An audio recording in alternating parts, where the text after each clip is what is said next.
نہیں ہے. اس لیے فرمایا کہ روزے رکھتے رکھتے رکھتے رکھتے رمضان میں داخل ہوا کرو.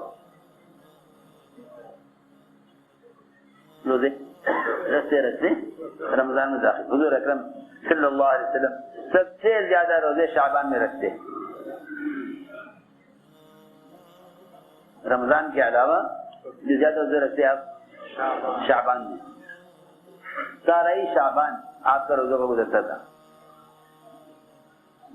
تاکہ شعبان کے روزوں سے رمضان کے روزوں کا استقبال ہو.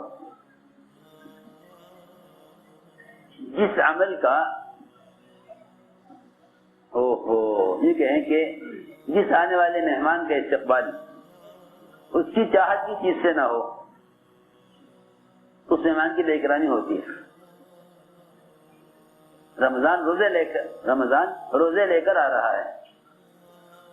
آپ جانتے ہیں آپ اپنے گھر میں آنے والے مہمان سے پہلے ہی فون کر کے پوچھ لیتے ہیں کہ آپ کا کھانے میں ناشتے میں کیا لینے کا معمول ہے, تاکہ آپ آنے سے پہلے اس کا انتظام ہو. آپ فلاں وقت پہنچیں گے, کھانے میں کیا لیں گے, آپ کے لیے آپ کے آنے سے پہلے انتظام کرنا پڑے گا. ایسے تو ہے نہیں کہ مہمان آ گیا آپ پوچھیں کہ آپ کیا کھائیں گے. کیوں بھائی, پہنچنے سے پہلے معلوم کیا جاتا ہے کہ آپ کا ناشتے میں کیا معمول ہے, کھانے میں کیا معمول ہے. اگر رمضان کے معمولات کا انتظام رمضان کے آنے سے پہلے نہیں ہے تو یہ مہمان آ کر پریشان ہوگا. آپ کا جو انتظام ہے وہ اس کی مزاج کے خلاف ہے, اس کی مزاج کے بالکل خلاف ہے. جس طرح نماز سے پہلے 2 رکعت تحیۃ المسجد یا تحیۃ الصلاۃ, یہ 2 رکعت فرض سے پہلے اللہ کے سامنے پیش ہونے کے لیے تیار ہونے کے واسطے 2 رکعت نماز پہلے پڑھ لو. اسی طرح تحیۃ الصیام بھی ہے, جس طرح تحیۃ الصلاۃ ہے. اسی طرح کیا ہے تحیۃ الصیام, اسی طرح تحیۃ الصیام ہے کہ تم رمضان کے روزوں کے لیے تم رمضان کے روزوں کا نفل روزوں سے استقبال کرو جیسے فرض نماز کا استقبال نفل نماز سے کرتے ہو. سمجھتے ہو بات؟ جیسے فرض نماز کا استقبال نفل نماز سے کرتے ہو, جس طرح فرض نماز کا استقبال نفل نماز سے کرتے ہو, ایسے فرض روزوں کا استقبال. کیونکہ جو نوافل کا اہتمام نہیں کرتے نماز میں, جو نوافل کا اہتمام نہیں کرتے نماز میں, ان پر فرائض بوجھ ہوتے ہیں, فرائض ان پر بوجھ ہوتے ہیں, فرائض ان پر بوجھ ہوتے ہیں. اسی طرح جو نفل روزوں کا اہتمام نہیں کرتے وہ رمضان کا مہینہ ان کے اوپر بڑا بھاری بن کر گزرتا ہے, بڑا بھاری بن کر گزرتا ہے. اس لیے کہا کہ رمضان کے استقبال شعبان کے روزوں سے کرو, رمضان کے استقبال شعبان کے روزوں سے کرو. حضور اکرم صلی اللہ علیہ وسلم سب سے زیادہ روزے شعبان میں رکھتے تھے. پوچھا بھی گیا آپ سے, آپ فرمایا کہ رمضان کی تعظیم میں شعبان کے روزے رکھتا ہوں. رمضان کی تعظیم میں کہ رمضان آ رہا, کیا بتاؤں.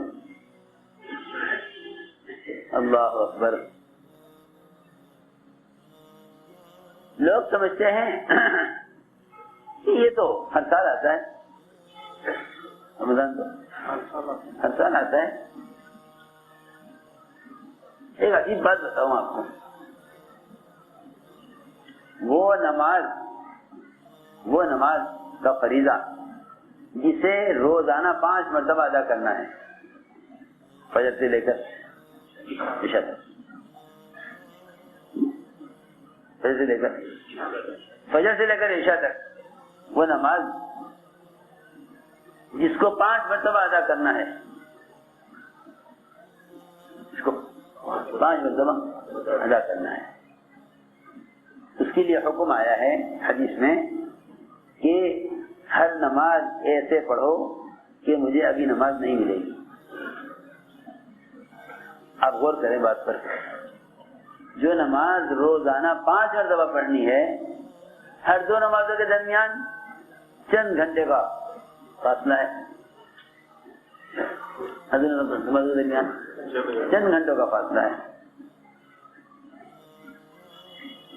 ہر 2 نمازوں کے درمیان چند گھنٹوں کا فاصلہ ہے. فرمایا حدیث میں نماز ایسے پڑھو گویا میری آخری نماز ہے.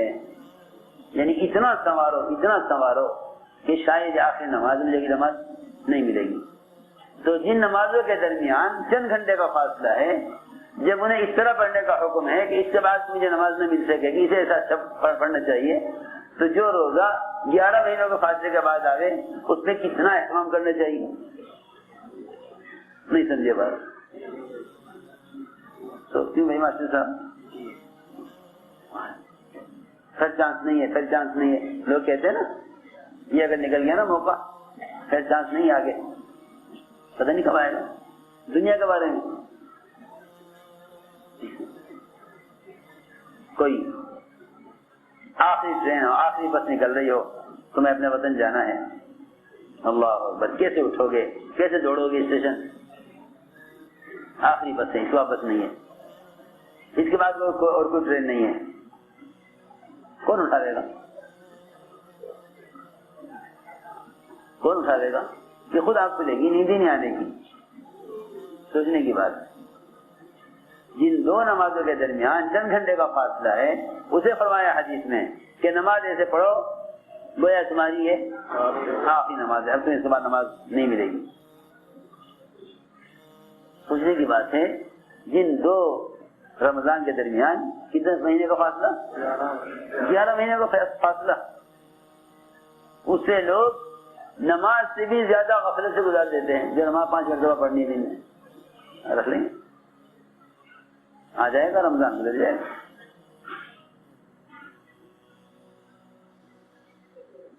میرے دوستو عزیزو، اوندھے پیالے پر اگر دریا بھی گزر جائے اس میں ایک قطرہ پانی کا نہیں ٹھہرے گا. اوندھے پیالے پر اگر دریا بھی گزر جائے، اوندھے پیالے پر اگر دریا بھی گزر جائے اس میں ایک قطرہ پانی کا نہیں ٹھہرے گا، ایک قطرہ بھی پانی کا.